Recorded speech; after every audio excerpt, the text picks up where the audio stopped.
तो hello everyone. तो आप सभी को पता ही रहेगा ऑलरेडी इंडिया किस दौर से गुजर रही है। छोटे से छोटे गांव को लेके हमारे बड़े से बड़े शहर भी अफेक्टेड है इस वायरस के साथ। और पहले से वो बहुत बुरे दौर पे गुजर रहे हैं अभी, और साथ ही साथ वो एक दूसरे और दौर से भी गुजर रहे हैं। हेलो हेलो भाई रुक जा। पहला दौर तो हमको भी पता है, ये दूसरा कौन सा दौर तू नया ला रहा है? सभी लोगों को ये डाउट रहेगा। हाँ हाँ दोस्तों, दूसरी दौर ये है कि ईएमआईज, होम लोन्स, जो भी उन्होंने पर्सनल लोन्स खरीदे, ये भी तो दूसरा दौर ही है उन लोगों के लिए जिन्होंने ईएमआईज लिए। ऑलरेडी वो बहुत सारी तकलीफ़ें देख लिए हैं इस पैंडमिक सिचुएशन में। पहले से उनका जॉब में इशू है, ऊपर से उनके बहुत सारे फाइनेंशियल क्राइसिस आते रहेंगे। अभी ये भी एक नया आ गया है उनके ऊपर।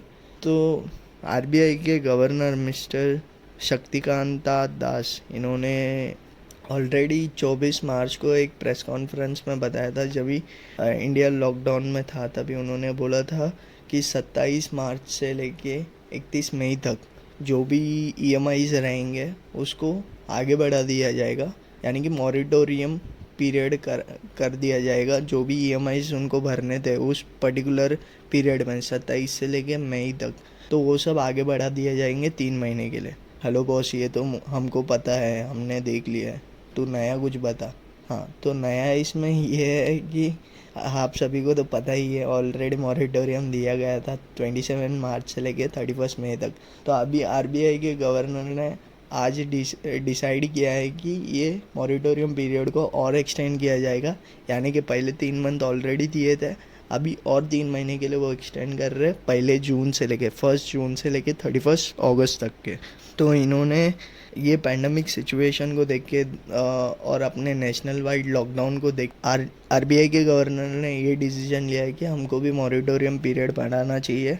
ऑलरेडी हम लोग ने 3 महीना दिया था और 3 महीना देते, यानी कि टोटल 6 महीने के लिए इन्होंने मॉरिटोरियम पीरियड अभी बढ़ा दिया है लोगों के लिए। तो उन्होंने साथ ही साथ आरबीआई ने ये भी बोला है कि ऑल लैंडिंग इंस्टीट्यूशन, जो भी लैंडिंग इंस्टीट्यूशन थे और जो रूरल एरिया के बैंक्स थे और जो कमर्शियल सेक्टर और प्राइवेट सेक्टर के बैंक्स थे, कॉरपोरेटिव बैंक्स थे, लोकल बैंक्स थे और स्मॉल फाइनेंस इंडस्ट्रीज़ जो थे, और जो फाइनेंसिंग कंपनीज थी, हाउसिंग फाइनेंसिंग कंपनीज थी, और साथ ही साथ आरबीआई ने हाउसिंग लोन्स वालों को भी ये मॉरेटोरियम अलाउ किया है। ऐसे ये आरबीआई का रिक्वेस्ट है सभी बैंकों से।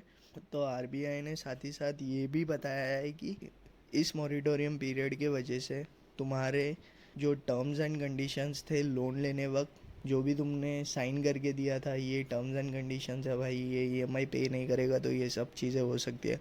तो ये सब टर्म्स एंड कंडीशंस पे इस मॉरिटोरियम के स्कीम को लाए जाने के बाद इस टर्म्स एंड कंडीशंस में कोई भी इन्फेक्ट होने नहीं वाला है। ये टर्म्स एंड कंडीशंस वैसे के वैसे ही रहेगा, तुमको वो टर्म्स एंड कंडीशंस फॉलो करना ही है।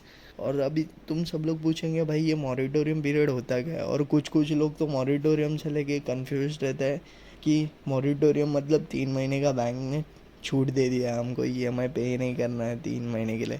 तो बताना चाहूँगा वैसे कुछ भी नहीं है। 3 महीने के लिए तुम्हारा ईएमआई वेवर वीवर नहीं किया जा रहा है, मतलब देना नहीं है ऐसा कोई बैंक नहीं बोल रहा है। बस तुमको 3 महीने के लिए पोस्टपोन दिया जा रहा है, मतलब ये 3 महीने मत भरिए, आगे चल के 3 महीना आपको भरना पड़ेगा।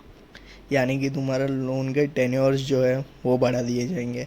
अगर तुम्हारा लोन टेन्योर 12 महीने का था तो उसको 15 महीना किया जाएगा, बस, दूसरा कुछ नहीं। और वो भी सिर्फ इन्हीं लोगों को जो मार्च से लेके अगस्त के बीच में जो भी ईएमआई पे करने वाले हैं, सिर्फ उन्हीं लोगों को। अगर अगस्त के बाद कोई ईएमआई ले रहा है और बोलेगा 3 महीने के लिए मॉरिटोरियम दे दो, तो वैसा कुछ भी नहीं होने वाला है। सिर्फ ये 3 महीने में जिन्होंने भी लोन्स जिनके भी चल रहे हैं पहले से, जो चलते आ रहे हैं, और ये अगस्त तक वो अगर कोई ईएमआई नहीं पे कर पा रहे ड्यू टू उनके फाइनेंशियल प्रॉब्लम्स, तो उन्हीं सभी लोगों को आरबीआई ने सभी बैंकों से रिक्वेस्ट किया है कि इन सभी लोगों को मॉरिटोरियम पीरियड दिया जाए ताकि वो आगे चल के भर सके और ये इस फाइनेंशियल क्राइसिस और ये ऐसे पैंडमिक सिचुएशन को वो अपने अपने पास जितने भी पैसे हैं उससे एडजस्ट कर सके। तो इसी कारण आरबीआई ने 6 महीने के लिए मॉरिटोरियम पीरियड दिया है और सभी बैंकों से रिक्वेस्ट भी किया है।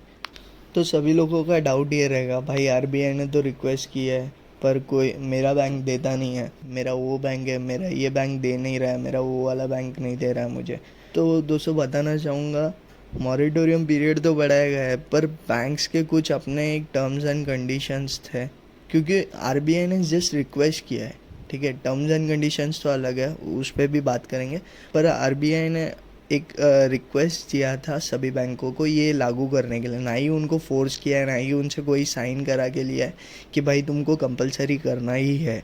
ऐसे कुछ भी नहीं है, क्योंकि बैंक्स के अपने अपने एक टर्म्स एंड कंडीशंस रहता है। जब भी उन्होंने बैंक्स चालू किया रहता है, फाइनेंस कंपनी चालू किया रहता है, तभी उन्होंने कुछ टर्म्स एंड कंडीशंस, कुछ गोल सेट किए रहता है। तो वो उसके अगेंस्ट जाके नहीं कुछ कर सकते, क्योंकि अगर उस टाइम पे टर्म्स एंड कंडीशंस अप्रूव्ड थे, वो आरबीआई से ही अप्रूव्ड थे, तो आरबीआई को भी पता है कि कुछ कुछ बैंक्स के ऐसे टर्म्स एंड कंडीशंस है। इसके लिए आरबीआई भी किसी भी बैंक पर फोर्स नहीं डाल रहा है कि भाई तुमको ये इम्प्लीमेंट करना ही होगा। पर हाँ, आरबीआई ने ये बताया है कि जो बैंक्स अभी 3 महीने के लिए दिए थे, मतलब जब मार्च में उन्होंने ये इम्प्लीमेंट किया था मॉरिटोरियम पीरियड के लिए, तो उस समय पे जो भी बैंकों ने मॉरिटोरियम पीरियड दिया, तो वो बैंक कंटिन्यू करेंगे आगे 6 महीने के लिए ये मॉरिटोरियम वो फॉलो करेंगे। मत यानी कि 6 महीने आगे 3 महीने के लिए, यानी कि टोटल 6 महीने का वो मॉरिटोरियम देंगे। और साथ ही साथ आरबीआई ने ये भी बताया, अगर इस मॉरिटोरियम के दौरान तुम्हारा कोई भी ईएमआई अगर पे नहीं हो रहा है बैंक में, यानी कि तुमने मॉरिटोरियम ले लिया है तुम्हारे बैंक से, फिर भी तुमको दिखाता है कभी कभी एप्लीकेशन में तुम्हारा ईएमआई ड्यूड है, तुम्हारा इतना इंटरेस्ट हो गया, उतना इंटरेस्ट हो गया, तो वो सिर्फ सिंपली वो उनका बैंक्स के रूल्स है, क्योंकि वो सॉफ्टवेयर चेंज नहीं कर सकते, तो उनका सॉफ्टवेयर वैसे ही बना रहता है, तो वो दिखाता है। तो उसके लिए कोई भी टेंशन ना ले, कोई भी डरे ना, वो वैसे दिखाता ही है बेसिकली। और आरबीआई ने साथ ही साथ ये भी बताया है कि ये मॉरिटोरियम में जो भी ईएमआई पे नहीं कर रहा है, तो उनके क्रेडिट स्कोर पे कोई भी इम्पैक्ट नहीं गिरने वाला है, यानी कि बिंदास मॉरिटोरियम के लिए जा सकते हैं। जिनको ज़रूरत है और जिनको सही में ज़रूरत है, वो ये मॉरिटोरियम के लिए आगे जा सकते हैं। अभी तुम बोलोगे भाई तुमने होम लोन के बारे में भी बताया, तो उसमें अगर होम लोन में हम मॉरिटोरियम करते तो कोई इन्फेक्ट मतलब कोई इम्पैक्ट तो नहीं होगा हमको, अगर होम लोन पे हम लोग ने मॉरिटोरियम लिया है, हमारे ईएमआई रिपेमेंट में कोई इशू वैसे कुछ आ सकते हैं क्या, वैसे कुछ आने के चांसेस है क्या? तो आरबीआई ने वो क्लियर इंस्ट्रक्ट किया है कि सभी बैंक्सों को अगर वो मॉरिटोरियम ले रहे हैं, तो 6 महीने का तुमको मॉरिटोरियम तो दिया जाएगा, पर बैंक के अपने एक रूल्स है, जैसे मैंने बताया था, बैंक के अपने एक टर्म्स एंड कंडीशंस है। तो अगर वो ये 3 महीने में मॉरिटोरियम पीरियड दे देते तुमको, तो उस 3 महीने के दौरान वो सिर्फ आपसे आपके जो भी ईएमआईज पे जो भी ये इंटरेस्ट बनते थे वही लेंगे ये 3 महीने में। तो आप बोलोगे भाई इसमें क्या फ़ायदा है, अगर तो इंटरेस्ट ले ही रहे तो वो साथ ही साथ पूरा ही काट लेते हैं। हाँ भाई, इसमें ये एक फ़ायदा है कि अगर आप अभी इंटरेस्ट पे करते हो तो वो आपके लायबिलिटी में इंक्लूड होगा, जो आपके इंटरेस्ट बन रहे थे ओवरऑल उसमें ये इंक्लूड होगा ज़रूर। तो आपको आगे चल के एक्स्ट्रा पे नहीं करना होगा, सिर्फ ये जो भी ईएमआई रहेंगे उसके इंटरेस्ट जो भी रहेंगे 3 महीने के, वो आपको पे करना पड़ेगा।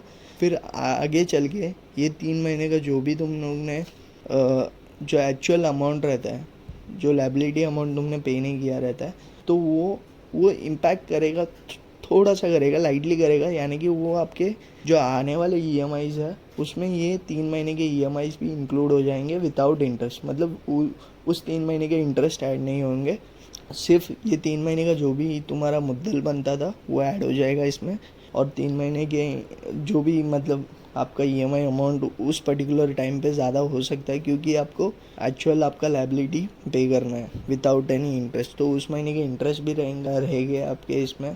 और साथ ही साथ ये जो प्रीवियसली 3 महीने का मॉरिटोरियम दिया था उसके भी थोड़े थोड़े फंड्स उसमें ऐड होके मतलब माइनस हो जाएंगे, ताकि आपके जो टाइम बताया गया था उसी टाइम पे आपका सारा ईएमआईज क्लियर हो जाए। या फिर आप ऐसे भी कर सकते हो, अपने बैंक के साथ कंसर्न करके, यानी कि बैंक से बात करके आप ऐसे भी कर सकते हो कि वो मॉरिटोरियम के बेनिफिट्स भी जान सकते हो, उनके टर्म्स एंड कंडीशंस भी जान सकते हो, या फिर कोई इम्पैक्ट हो रहा है कि उसी के बारे में भी जान सकते हो।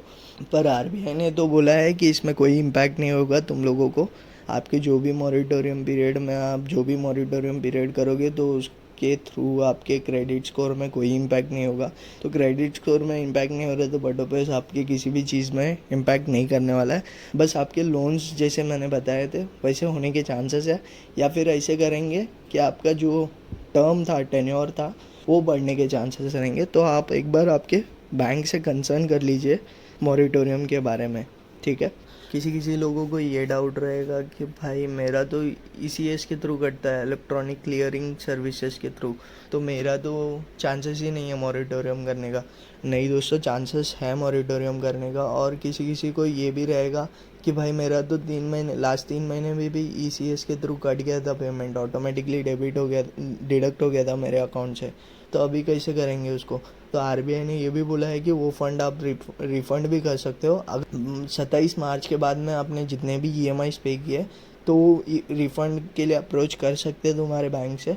तो अगर रिफ़ंड दे रही है तुमको तुम्हारी बैंक, तो आप उसके लिए कंसर्न करना होगा, पहले आपके बैंक से बात करना होगा, बैंक वालों से, फिर ये रिफ़ंड होने के भी चांसेस है। और साथ ही साथ अगर रिफ़ंड होता है तो जैसे मैंने प्रीवियसली बताया था वीडियो में, वही चीज़ होगी आपकी, एक तो ईएमआई की टेन्योर बढ़ेगी, या फिर आपसे प्री इंटरेस्ट लिया जाएगा, उस मंथ के इंटरेस्ट उसी मंथ में लिया जाएगा, पर आपकी जो लायबिलिटी अमाउंट है उसमें आने वाले ईएमआईज़ में डिफरेंस दिखेंगे। यानी कि आपके आने वाले ईएमआईज़ अगर 5,000 का था तो 6,000 हो सकता है, या फिर 5,500 भी हो सकता है। वो बैंक के ऊपर डिपेंड है और आपके टेन्योर के ऊपर डिपेंड है। और ये आप पूछोगे साथ ही साथ रिफ़ंड के साथ अभी मैं एलिजिबल हूँ क्या इसके लिए, मुझे कैसे पता है। तो एलिजिबिलिटी बैंक वालों को ये बोला गया है कि एलिजिबिलिटी ऐसे देखिए उनकी क्रेडिट हिस्ट्री, प्रीवियस उनका पेमेंट कैसा था, प्रीवियस उनका पेमेंट प्रॉपर था कि नहीं, तो उस बेसिस पे उनको जो मॉरिटोरियम पीरियड है वो दिया जाए। यानी कि बेसिकली तुम्हारा क्रेडिट स्कोर देखेंगे, प्रीवियसली तुम्हारा क्रेडिट स्कोर कैसा था, तो उस बेसिस पे तुमको मॉरिटोरियम दिया जाएगा। और साथ ही साथ तुम्हारे रिफ़ंड के लिए भी चांसेस है, तो ज़रूर आप कंसर्न कीजिए आपके बैंक से। और आ जाते हैं हाउसिंग इंडस्ट्री पे। हाउसिंग इंडस्ट्री पे जो हीरानंदानी के चेयरमैन हैं सुरेंद्र हीरानंदानी, इन्होंने भी इस आर्टिकल पे ये बोला है कि उनके व्यूज़ रखे हैं कि इसमें है ना रियल एस्टेट इंडस्ट्री इसको ज़्यादा फ़ायदा होने वाला है आगे चल के। जब भी ये पैंडमिक दौर से इंडिया बाहर निकलेगी तभी ये रियल एस्टेट इंडस्ट्री जो भी कर रहे हैं, यानी कि जो भी बड़े बड़े बिल्डर्स हैं, उनको बहुत सारे बेनिफिट्स है। क्योंकि ये मॉरिटोरियम पीरियड में इन्होंने साथ ही साथ ये भी बताया है कि हाउसिंग लोन्स कम होने की भी चांसेस है, जो हाउसिंग लोन्स के इंटरेस्ट है वो भी कम होने के चांसेस है, जिसके कारण जिनको भी अगर नया घर खरीदना है, और किसी किसी को इंटरेस्ट रहता है कि वो फ्लैट्स लेते हैं, मतलब यानी कि रहते तो नहीं है, फिर भी वो फ्लैट्स रहते हैं, रेंट पे देते हैं, या फिर कोई करता है कि अच्छा भाव आने के बाद वो फ्लैट्स को भेज दे, तो वो सारी चीज़ों में भी बहुत फ़ायदा है, क्योंकि उनको हाउसिंग इंटरेस्ट जो रहेगा वो कम रहेगा। तो इसके लिए हीरानंदानी के जो चेयरपर्सन एमडी है, उन्होंने बताया कि ये एक अच्छा स्कीम निकाला है आरबीआई ने इस दौर पे। तो इसके वजह से हमारा जो भी है रियल एस्टेट इंडस्ट्री वालों को, हमको आगे चल के बहुत फ़ायदा होगा जब भी इंडिया लॉकडाउन से बाहर निकलेगा। और आरबीआई के गवर्नर ने साथ ही साथ ये बताया है, ये इम्प्लीमेंट हम लोग इसके लिए कर रहे हैं ताकि आगे चल के बहुत सारे जो फाइनेंशियल क्राइसिस आएंगे, लोगों को जो फाइनेंशियली प्रॉब्लम्स रहेंगे, जिन्होंने अपने एक प्लान सेट किया रहता है, इस पर्टिकुलर अमाउंट से मुझे ईएमआई पे करना है, इस पर्टिकुलर अमाउंट से मुझे घर देखना है, हमारा खुद का घर चलाना है, तो लोगों के प्लान्स ऑलरेडी इम्पैक्ट हो ही चुका है सभी लोगों के प्लान्स पे, क्योंकि लोगों को सैलरी नहीं मिल रहा है, किसी किसी को काम से निकाला गया है। तो ये सारी चीज़ों को मद्देनज़र रखते हुए इन्होंने ये चीज़ निकाला है ताकि लोगों को इम्पैक्ट ना हो इस पे। ये मेजर्स आरबीआई इसलिए लिया जा रहा है कि जो फर्दर अपना रिव्यू रहेगा अपने इकोनॉमिक ग्रोथ का आने वाले, मतलब आधा दौर तो चले गया है, हाँ फर्स्ट हाफ तो चले गया, हमारा इकोनॉमी वैसे रह गया, हमारे इकोनॉमिक में कोई भी इम्पैक्ट नहीं गिरेगा, वो पता है उनको।